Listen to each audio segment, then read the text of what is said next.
शिवसेना पक्षप्रमुख उद्धव ठाकरे हे खोटारडे आहेत अशा शब्दात राष्ट्रवादीचे नेते जितेंद्र आव्हाड यांनी आता निशाणा साधलाय।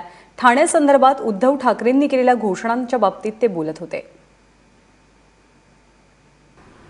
ठाणेकरांना आकर्षित करण्यासाठी आज उद्धव ठाकरे आणि एकनाथ शिंदे यांनी ठाणे सोडून मुंबईमध्ये पत्रकार परिषद घेतली आणि अनेक आश्वासनं दिलेली आहेत।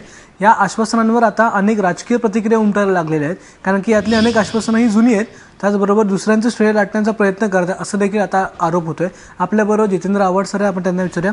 सर, काय सांगाल, आज जी आश्वासनं दिली गेली त्यावर तुमची पहिली प्रतिक्रिया काय? तुमची पहिली जी प्रतिक्रिया होती की ठाणे सोडून मुंबईत पत्रकार परिषद घेतली, त्याच्यातच खूप काय आलं। ठाणेकर पत्रकारांना माहिती आहेत ना कोणी काय केलंय, त्याच्यामुळे ठाण्याच्या पत्रकारांसमोर नाही घेतली।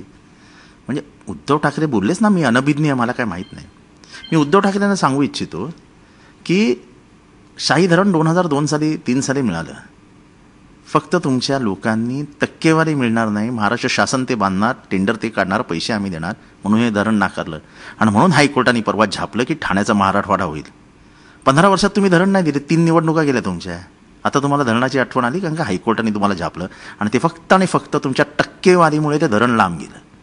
आजही शाही धरण आमच्याच नावावर आहे आणि ते लोकशाही आघाडी सरकारने मी आमदार असताना माझ्या प्रश्नांना विधान परिषदेमध्ये दिलेल्या उत्तरात शाही धरण आमच्या नावावर झालं। घनकचऱ्याचा त्यांनी एक प्रश्न सांगितलेला आहे, त्यांनी आश्वासन दिलं की घनकचरा टॅक्स आम्ही दूर करू। असं एक घनकचरा ठाण्याला साधं 25 वर्षात डम्पिंग ग्राउंड न देणारी नाकर्ती शिवसेना बीजेपी आहे। डम्पिंग ग्राउंड कुठे आहे माहिती आहे अख्ख्या ठाणेकरांना? त्यांना माहिती आहे दिवसाचा कचरा कुठे जातो? ठाण्याचा सगळा कचरा गरीब दिवावासियांच्या घरासमोर जाळतात। आज दिवावासीय जे अंधारात राहत आहेत, धुरात कोंडले गेले आहेत, त्याला जबाबदार कोण असेल? तिथे अनेक जणांना अस्थमा झाला आहे, लंग्सचे रोग झाले आहेत, छातीचे रोग झाले आहेत, दम्याचा विकार झाला आहे। त्याला फक्त आणि फक्त शिवसेना जबाबदार आहे, कारण का तुम्ही डम्पिंग ग्राउंड देऊ शकला नाहीत। आज तिथे क्षेपणभूमी आहे आणि दररोज रात्री तिथे आग लावतात। तुम्ही सर्वसामान्यांच्या जीवाला आग लावली आहे तिथे। साधं डम्पिंग ग्राउंड नाही शहराला।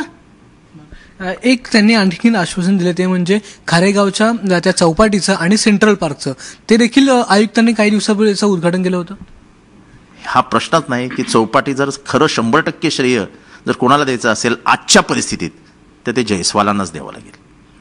मी गेले 7 वर्ष प्रयत्न करतोय चौपाटीचा, तो माझा मतदारसंघ आहे आणि तिथे येताना तो 3.5 किलोमीटर लांबीचा स्ट्रेच मी दररोज माझ्या नजरेखाली बघायचो। मी जरार कलेक्टर होते, त्यांना सांगितलं, त्यांना जमलं नाही। मी वेला रसूंना सांगितलं, त्यांनी प्रयत्न केला, त्यांना जमलं नाही। अश्विनी जोशींना सांगितल्यानंतर मात्र त्यांनी खूप प्रयत्न केले आणि खूप त्या पुढे गेल्या होत्या, पण मंत्रालयातल्या दबावामुळे त्याही जास्त काही करू शकल्या नाहीत। पण जेव्हा याची चर्चा मी जयस्वालांबरोबर केली आणि त्यांना तो पट्टा दाखवला, तेव्हा तातडीने व्हायलाच पाहिजे असं कल्याणकर कलेक्टर आणि जयस्वाल यांनी संयुक्त जोडीने ठरवलं आणि जयस्वालांनी मात्र खूप पावलं पुढे टाकून ते करून दाखवलं।